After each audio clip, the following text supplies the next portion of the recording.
Chers internautateurs et internautatrices, bienvenue dans ce moisnal de novembre. Et oui, novembre, déjà troisième moisnal. Et vous êtes nombreux à attendre ça, à apprécier ça, à nous le réclamer. Et puisque ça fait partie des news les plus consultées, des vidéos les plus consultées de Trick Track une fois que c'est mis en ligne. Alors on va attaquer tout de suite par les news du mois précédent, celui d'octobre.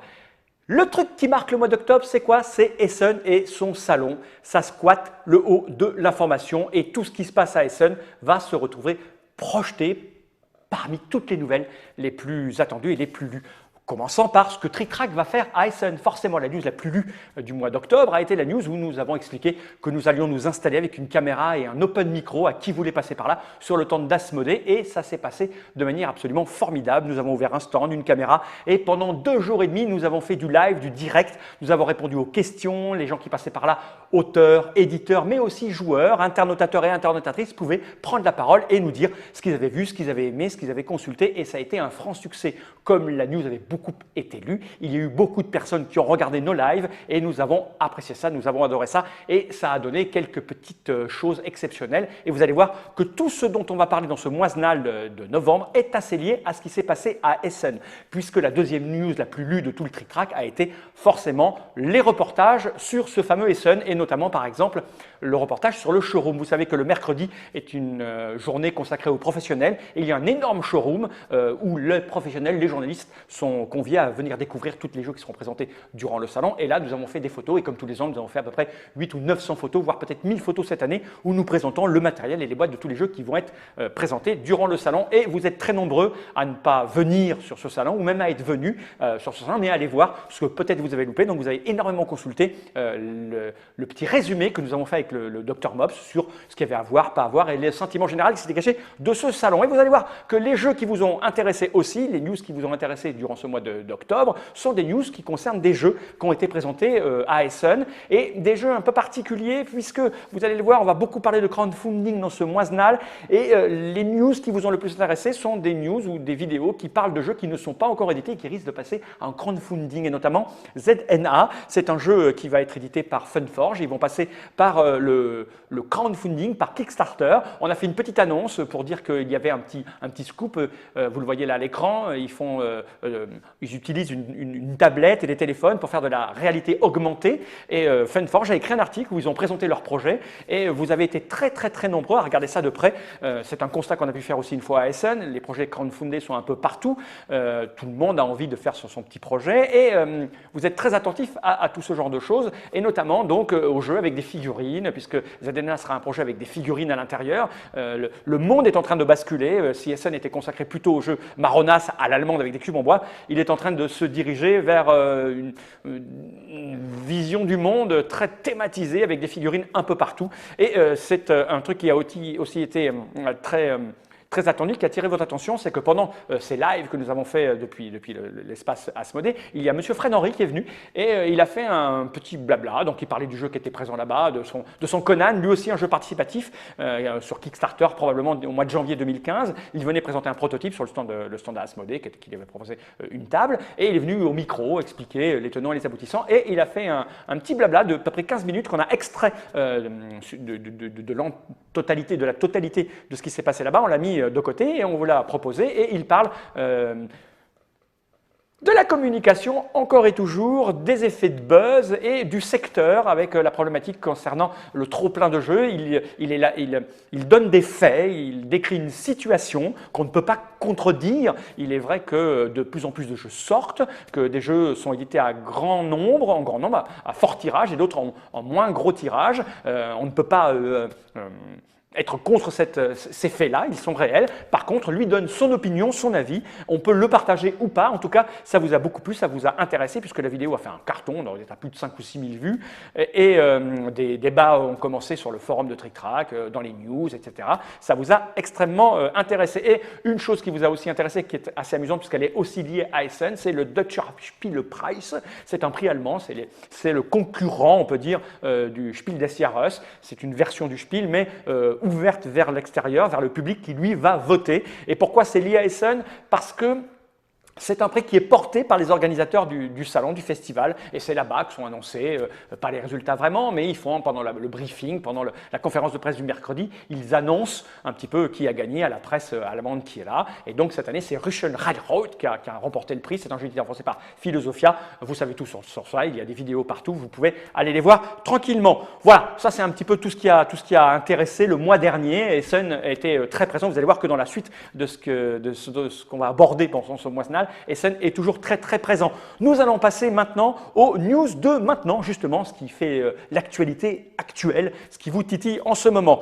Donc, au niveau du développement de Trick Track, je sais que vous êtes très attentifs à ça, vous aimez savoir où on va. Il n'y a pas de grosses nouveautés qui ont été mises en ligne sur Trick Track. Quand vous avez annoncé sur le mois du mois dernier l'ouverture vers les projets Kickstarter sur Ulule, sur Kickstarter, etc., englobés dans Trick Track. C'est un développement qui demande beaucoup de temps et ce qu'on a fait durant le mois d'octobre, c'est corriger des micro-bugs, corriger des micro-éléments. Donc, ce n'est pas très forcément visible à l'œil nu pour vous. Ça a un peu retardé, surtout avec Essen qui est arrivé, il a fallu qu'on se prépare, etc. Ça a un peu retardé la mise en ligne de ces choses-là. J'y reviendrai dans ce qui va se passer dans le mois prochain sur Trick Track. En tout cas, on n'a pas pu mettre ça en place, mais on a fait des micro-ajustements comme par exemple, on est revenu à l'arrière sur l'affichage des news. Vous savez qu'on avait au début sur Trick Track affiché des news en bloc, comme ceci, tac, tac, tac, tac, tac, tac. Ça perturbait un petit peu les gens. Alors, on l'a affiché récemment en liste, comme ceci, de manière officielle, prévue pour tout le monde de base. Et on a remarqué qu'il y avait une perdition du nombre de lectures des news. Et oui, c'est comme ceci, les news sont affichées comme cela en liste. Vous lisez les articles, vous ne regardez pas les photos et vous cliquez moins. Ça vous suffit de lire le titre. Alors, on a remis ça en bloc et du coup, les taux de lecture est en train de remonter. Comme quoi, le fait d'afficher quelque chose comme ceci ou comme cela va changer vos habitudes de lecture. En tout cas, on est en train d'étudier quel est le meilleur moyen de vous afficher ça pour qu'on puisse avoir un bon taux de lecture et que vous ayez l'information dans de bonnes conditions. Donc, au niveau des micro-ajustements, on a changé aussi en revenant d'Essen. On s'est dit qu'on avait fait plein de belles grosses photos et que c'était dommage de les présenter un petit peu en tout petit. Donc, on a changé l'affichage des reportages. Des photos maintenant peuvent être en listing et elles sont très très grosses. Comme ça, on n'est pas perdu. Vous pouvez vous voir si vous êtes en train de jouer à une table. C'est beaucoup plus agréable à regarder. On a fait des ajustements aussi au niveau des micro-paiements pour les Trick Track TV. C'est-à-dire que vous savez maintenant que pour venir tourner une Trick Track TV, il faut réserver en ligne. L'éditeur va réserver en ligne et il va payer pour réserver son créneau. Et on a fait en sorte que ce paiement en avance permette de valider une vidéo immédiatement offerte. Et oui, l'idée sur Trick Track, c'est, même si on est passé à un modèle payant, on a toujours envie que les gens profitent au maximum des informations. Et donc maintenant, les éditeurs vont pouvoir avoir une vidéo offerte automatiquement. Donc on a fait beaucoup de travail sur comment faire en sorte que ce soit automatisé. C'est invisible pour vous, mais pour le moment, ça fonctionne plutôt pas mal. On est content de ce système. Et à propos de vidéos, on s'était rendu compte que, je vous l'ai dit un petit peu avant, il y avait un petit problème du comptage de nombre de vidéos. On s'est rendu compte que tout ce qui était partagé sur Facebook, par exemple, n'était pas compté dans les vidéos. Tout ce qui était partagé sur les autres sites web, on sait que les éditeurs, par exemple, partagent nos vidéos, ils les englobent dans leur propre site web et les vues qui étaient faites chez eux n'étaient pas comptées chez nous. Ce fait qu'on a des vidéos qui affichent 3 4 000 vues, en fait, elles sont à 5, 6, 7, 10, 15, 20 000 vues parfois. Donc, on est en train de rééquilibrer tout ça, de voir pourquoi et comment remettre en place le nombre de vues réelles. Ça, c'était un petit peu pour parler de Trick Track et de ce que nous faisons. Qu'est-ce qui se passe au niveau des jeux et des trucs qui vous attirent? Ce fameux buzz que certains repoussent violemment, on n'y peut rien. Les gens vont voir des fiches, les gens consultent des news, consultent des vidéos, et donc nous, on est capable, avec ces chiffres, de savoir ce qui intéresse les gens. Alors, évidemment, ce sont les jeux qui ont beaucoup de communication qui intéressent le plus de monde, des jeux qui sont arrivés là, au mois d'octobre, et le top du numéro 1 des jeux qui a le plus intéressé, c'est Black Fleet. Et oui, Black Fleet des Space Cowboys, c'est le jeu qui a squatté un petit peu, même si c'est très discret au niveau des avis, etc. C'est le jeu dont on parle le plus sur Trick Track. Alors, évidemment, il y a les pour, il y a les contre, il y a ceux qui disent que le jeu a du chaos, ceux qui disent qu'il n'en a pas, que c'est trop cher, pas assez cher, que c'est trop familial, pas assez familial, enfin bref, ça discute et ça fait du bien au jeu puisque tout le monde en parle et je peux vous dire que je crois que les ventes sont plutôt pas mal parties pour les Space Cowboys, ils peuvent s'en féliciter. Le deuxième jeu qui attire le monde, c'est Five Stripes, forcément là aussi une bonne communication et on est un peu plus dans le gros joueur avec de la réflexion, de la gestion, un Bruno Catala très velu, ça aussi ça vous a beaucoup plu et à Essen, Days of Wonder avait un énorme stand où on pouvait beaucoup jouer à Five Stripes. D'ailleurs, tout le pourtour de leur stand était décoré aux couleurs de Five Stripes. Donc forcément, si un éditeur l'expose, les gens y jouent et les gens vont s'exprimer dessus, posent des questions sur les règles, etc. Donc ça squatte le haut du classement. La troisième chose qui a attiré les gens en ce mois d'octobre, c'est tout simplement Colt Express, un jeu des ludonautes. On a tout dit sur ce jeu. La vidéo a été beaucoup consultée, l'explication, la partie. Sur place, les ludonautes ont fait un carton. Le jeu s'est vendu, rupture de stock très rapidement. Tout le monde en parle parce que c'est un jeu familial bien fait, intelligemment, avec une com bien gérée, un bon petit produit qui trouve son public. Donc forcément, ça vous attire et vous allez voir, le jeu est arrivé pour Essen et je pense que les questions vont arriver sur le forum, les gens vont s'étaler dessus en disant je l'aime, je ne l'aime pas, là pour les mêmes raisons. Hein. Les joueurs velus sentent que le secteur leur échappe et il y a de plus en plus de petits jeux comme ça. C'est un jeu plutôt sympa, convivial, avec de la déconne à l'intérieur, pas trop de contrôle. C'est comme ça, quand on descend vers le casual, on a des jeux comme ça qui sont mis en évidence. Et les joueurs velus n'aiment pas trop ça, que leur secteur les échappe. Mais bien sûr, il y a toujours des joueurs velus qui viennent consulter des fiches sur Tritrac. C'est pour ça que c'est Hyper Borea qui arrive en 4e position, qui est un jeu Marabunta, Asmodée partout, puisque Marabunta c'est Asmodée. Et là, on est dans le jeu hybride entre le jeu à cube en bois et de gestion velue et le jeu à fort thème avec du combat, etc., etc. Ça vous a titillé. Le jeu, la com a été plutôt discrète, on va dire, sur Hyper Borea par rapport à certains jeux. Mais quand même, les joueurs velus se sont intéressés à ce jeu et il trustent le classement. Vient ensuite Lord of Xidit, forcément, là, Régis Bonsey, Himalaya, on a tout dit sur ce jeu, ça vous a beaucoup intéressé. Sur Essen, sur le stand de Asmodée, il y avait un grand panneau Lord of Xidit, donc forcément les joueurs voient ça, veulent essayer, veulent en parler, donc ça marche bien. Un monde oublié, c'est un Yellow. Alors, il n'a pas été oublié de tout le monde, j'ai vu qu'il y avait un sujet dans le forum de Tritrac où les gens disaient « Oh, c'est un jeu, le monde oublié, le jeu aussi est oublié ». Non, c'est pas vrai. Les joueurs ont consulté les vidéos, ont consulté les avis, ont consulté les fiches. Et je crois que même s'il y a une toute petite communication faite sur ce jeu-là, je crois que c'est un jeu qui attire le monde. Maintenant, à savoir le nombre d'exemplaires qui ont été imprimés. Abyss, forcément, est toujours là. Un jeu rondement mené, bien travaillé, va intéresser les joueurs sur le long terme. Et Abyss est toujours là. Les vidéos sont vues, les news sont lues, les avis arrivent, les fiches de jeu sont consultées. Forcément, quand quelqu'un va dans une boutique, on lui parle d'Abyss, il va sur Tritrac, il regarde. Donc, c'est en train de truster les hauts des classements. Vient ensuite Space Hulk. On ne sait pas pourquoi, allez savoir pourquoi il est arrivé dans les fiches de jeu consultées. Là, c'est purement des fiches. Hein. Pas d'article sur Space Hulk, pas de vidéo sur Space Hulk. C'est la consultation de la fiche et des avis qui font que le jeu est monté. Et ensuite, il y a la bataille des 5 armées. C'est un jeu Yellow et on va normalement mettre une vidéo en ligne très bientôt. Elle est arrivée là pour les joueurs. Une démonstration va être faite. Forcément, ça attire le monde. Hein. C'est un jeu qui se passe dans les terres du milieu, forcément. Donc forcément, ça titille toujours tout le monde. Dans les jeux qui sont arrivés aussi, là, c'est pas dans le top des jeux des plus consultés. C'est surtout les vidéos et les news qui nous montrent que ce jeu intéresse les gens. Il y a Historia qui est chez Gigamic, comme quoi Gigamic a plutôt raison de s'intéresser aux jeux un peu velus. Il y a aussi Witness qui est arrivé pendant Essen, un jeu où la communication a démarré un peu tard, puisque le travail était très difficile pour Hystérique, qui en est l'éditeur. Et le jeu démarre plutôt pas mal, il est frais, qu'il est intriguant. Donc tout le monde va chercher des informations sur comment ça fonctionne. Et les vidéos que nous avons faites ici avec M. Cyril, et M. Thomas et le MOPS, bien sûr, a beaucoup plu. L'ambiance est assez surprenante et les gens se sont précipités pour pouvoir voir comment fonctionnait ce jeu. Pour finir, il y a bien sûr une des vidéos les plus consultées, ça a été celle où on m'a peint. La figurine zombicide a été peinte par M. Turluli, j'arrive jamais à me souvenir de son pseudonyme. Ça a fait beaucoup de vues. D'ailleurs, on nous a demandé encore des trucs sur les peintures. Je sais que dans le forum, on nous demande d'ouvrir une section spéciale peinture de figurines. On est en train de réfléchir là-dessus. Et ce qui vous a intéressé aussi pas mal, c'est le Moisnal et Essen, forcément. Les vidéos d'Essen, on a mis celle sur Fred Henriet, on a mis celle avec Gilles Garnier qui parle de crowdfunding. Ça vous attire. Essen est plutôt générateur d'informations et d'intérêt. Là-dessus, qu'est-ce qui s'est passé dans le forum de Tritrac par exemple et les discussions qu'il peut y avoir à Essen et ailleurs entre gens du milieu et les gens joueurs que vous êtes et qui nous regardez. Il y a beaucoup de discussions sur le buzz, sur la com, trop de jeux, pas trop de jeux. Il faut dire que la petite vidéo qu'on attend à Essen avec Fred Henry qui s'exprime sur le sujet a titillé un peu tout le monde. Il y a ceux qui sont d'accord avec lui, ceux qui ne sont pas d'accord, ceux qui comprennent. Certains ont découvert un petit peu le mode de fonctionnement du secteur et ce sont des faits. Il y a des éditeurs et on les comprend. Ils n'ont aucune raison de se priver. Parce que privé, c'est pas très français, donc ils n'ont aucune raison de se priver. Quand ils veulent signer un jeu qui les intéresse vraiment, souvent un éditeur en face ou un auteur leur dit bah ouais, mais enfin surtout un éditeur, je vous donne la traduction si vous signez ces 2 ou 3 autres jeux-là dans le package. Alors ils disent oui, et puis ils vont tirer ces jeux-là annexes en très peu d'exemplaires, donc forcément ils font moins de com, moins de buzz, et après il n'y a rien de mal là-dedans, c'est même très très bien. Les problématiques viennent de l'analyse que peuvent avoir les joueurs qui s'expriment après et qui ne comprennent pas pourquoi tel jeu, les sites internet comme TrickTrack font pas assez de communication, n'écrivent pas d'articles, pourquoi dans les forums on n'en parle pas, pourquoi il n'y a pas de publicité, tout simplement parce que les éditeurs, eux, décident de pas trop faire de com là-dessus parce qu'ils n'ont pas tant de ça, ils n'ont pas tant d'exemplaires que ça à vendre, donc ils ne vont pas dépenser de ressources humaines, de ressources financières pour promouvoir ce jeu-là parce qu'ils ont 500 boîtes, 1000 boîtes et que ça va quasiment partir tout seul. Ils ont tout à fait le droit de faire ça, ils ont même raison de faire ça. C'est juste que, et j'en reparlerai aussi dans ce qui se passe dans les forums, il y a beaucoup de fantasmes dans l'esprit des joueurs qui inventent un petit peu des comportements, ils analysent un peu de travers et après, il faut trouver un responsable. Donc, ouais, vous choisissez tel et tel jeu, pas celui-là parce que vous n'aimez pas l'auteur, vous n'aimez pas l'éditeur. Non, c'est juste qu'on n'a pas d'outil de communication, on ne communique pas dessus. Donc, nous, on apprend au dernier moment que le jeu va être disponible et donc on va passer notre temps à parler plutôt d'autres choses où on a plein d'infos. Ce sont des effets de bordure qu'on ne maîtrise pas. Voilà, c'est après.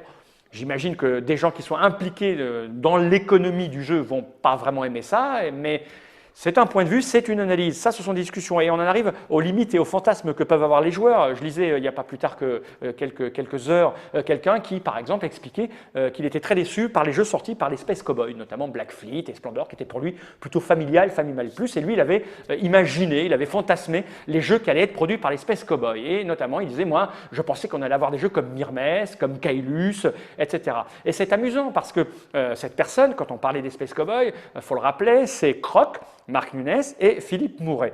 Donc, Croc, tout le monde le connaît. Marc Nunes et Philippe Mouret, on ne les connaît pas vraiment. Donc, cette personne ne pouvait fantasmer au départ que les goûts de Croc. Croc aime les jeux avec des figurines et du lancer de dés. Donc, si on avait dû fantasmer des jeux par les Space Cowboys, du peu qu'on en connaissait, on aurait peut-être fantasmé qu'il allait y avoir plein de jeux avec des figurines, de la baston et des dés. Pas du tout. Cette personne s'est dit, il va y avoir du Kailus, il va y avoir du Myrmes.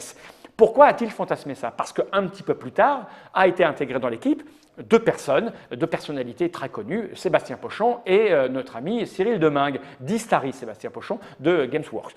Donc cette personne a fantasmé que les Space Cowboys, ce n'était que la ligne éditoriale de monsieur Cyril Demingue, Istari, et qu'il allait avoir que du jeu vieux avec du cube en bois. Et donc forcément, quand il voit arriver Black Fleet, il est déçu, il dit « Ah, c'est pas ça, ce à quoi je m'attendais ». Mais personne à aucun moment ne lui a défini la ligne éditoriale aussi précise que ce qui s'était imaginé. À aucun moment, il a été dit qu'il ne ferait que du jeu velu avec du cube en bois. À aucun moment, on a défini ce qu'aimait M. Marc Nunes, ce qu'aimait M. Philippe Mouret. Il a omis ce qu'aimait Croc, il a omis ce qu'aimait Sébastien Pochon, et il a fantasmé, il a imaginé une situation, et après il est déçu. Et c'est très étonnant de se retrouver, alors pas lui forcément, mais de se retrouver avec des mauvaises notes, de mauvaises appréciations, des sujets dans le forum qui vont dire « Ah, je ne comprends pas, je n'aime pas ce jeu, c'est n'importe quoi ». On s'attendait à autre chose de la part de ces gens qui sont d'un milieu un peu secteur corps, on va dire. Je m'attendais à des trucs beaucoup plus velus, mais ils n'en sont pas responsables. Et là, on en arrive à une espèce de fantasme que peuvent avoir les joueurs. Comme on est tous sujets à ça. Moi, le premier, et pas que dans le monde du jeu, on est sujet à ça dans toutes les circonstances, en musique, en cinéma, en peinture, en art. On se dit, on imagine des choses, et quand ça arrive, eh ben, on est déçu, mais finalement, on peut se le reprocher qu'à soi-même, y compris dans l'analyse d'un jeu. Et, prenons Black Fleet ou même autre, souvent on trouve certains jeux limités, alors qu'en fait, ce n'est pas le jeu qui est limité, c'est le joueur et l'approche qui va avoir du jeu. J'étais à la finale du championnat du monde de Ticket to Ride, et je voyais ce qu'en faisaient les spécialistes, des gens qui passaient un temps monstre à jouer à ce jeu-là, ce qu'ils avaient fait du jeu, et ce qu'on pouvait plus ou moins reproché au jeu dans les news, dans les avis sur TrickTrack ou dans les avis sur les forums. Un jeu simple, familial. Je peux vous assurer que ce qu'en font des spécialistes du jeu, ce n'est pas du tout familial. Ils ont été tordre, essorer la mécanique pour en tirer de la subtilité, de la finesse, et ils gagnent quasiment 80% de leur partie, en tout cas quand ils sont confrontés à des joueurs qui n'ont jamais joué ou qui pensent que le jeu est plus ou moins familial. Donc souvent, et ça on le voit dans les forums en ce moment, dans les discussions, ce qu'on peut reprocher à un éditeur, ce qu'on peut reprocher à un jeu, c'est une limite qu'on s'est fixée soi-même. Soit parce qu'on n'aime pas les jeux, j'ai lu un avis qui disait « Oh, moi je n'aime pas Black Fleet parce que c'est trop familial ». Et alors, les joueurs, les gens ont le droit d'avoir des jeux familiaux. C'est trop chaotique. Et alors, les gens ont le droit d'avoir des jeux chaotiques. Et peut-être que ce chaos que vous mettez dans ce jeu, c'est vous qui en êtes la principale cause, parce qu'on peut tenter de contrôler ce chaos. Enfin bref, c'est amusant que de voir toutes ces discussions autour de cette com, de ces polémiques et des fantasmes que peuvent avoir les joueurs. Ça, c'était sur ce qui s'est passé, ce qui est en train de se passer en ce moment sur TrickTrack par rapport à Essen, au forum et aux news. Et on va terminer sur le mois à venir, ce qui va se passer dans les jours, les semaines, le mois qui arrive. Alors, en gros, on est en train de travailler sur ce projet de participatif, je répète, on l'a annoncé le mois dernier, mais on essaye de faire les choses très très bien. On est en train d'englober dans TrickTrack un accès facilité, de quoi discuter entre joueurs, de quoi suivre des projets participatifs, Ulule, Kickstarter et autres, directement sur TrickTrack. Ce n'est pas une mince affaire, on essaye de faciliter l'accès à la chose, de faire en sorte que les fiches soient saisies le plus facilement possible et qu'on puisse suivre des conversations, relier, etc. Donc on a un peu de retard, mais ça va arriver. Monsieur Olivier est en train de travailler là-dessus avec force et précision et grande compétence. Le truc, c'est qu'on a aussi envie, à propos de participatif, nous aussi de relancer des projets participatifs sur TrickTrack à base de reportages. Vous savez, on a fait des Space Cowboys, on les a suivis et on s'est demandé ce qu'on allait bien pouvoir faire. Et compte tenu de tout ce qui se passe en ce moment dans le monde du jeu, le participatif, le crowdfunding, les jeux à l'américaine avec des figurines partout, un personnage comme Fred Henry qui est très attachant et que vous avez découvert aussi si vous ne le connaissiez pas dans ce qu'il a dit dans la petite pastille qu'on a retirée des 18 heures, on a fait au moins 18 heures de live qu'on a fait à Essen. On s'est dit que, enfin en tout cas je me suis dit que je ferais bien un projet crowdfunding pour faire un reportage sur Fred Henry, et le participatif, le crowdfunding sur Kickstarter, c'est-à-dire en gros, j'ai envie de suivre pendant un moment ce personnage haut en couleur et son projet qui est un projet particulier. Conan est un jeu qui commence à buzzer, la com est en train de se mettre en place, le forum de TrickTrack a un sujet extrêmement long et je me suis dit ça serait rigolo et très intéressant, très instructif de suivre ce personnage et de suivre le projet Conan et le projet Kickstarter, c'est-à-dire j'aimerais bien placer une caméra le jour où ils vont appuyer sur le bouton lancement du crowdfunding sur Kickstarter et de voir les premières heures d'excitation, comment ça va se passer, comment ils vont mener leur projet, combien ils vont lever d'argent et ce qu'ils vont faire de cet argent, suivre un projet bien géré du début à la fin. Enfin bref, j'ai envie de mettre ça en place, donc on va voir comment on va pouvoir le lancer sur TrickTrack. C'est un truc qui va arriver dans les jours et les semaines qui viennent.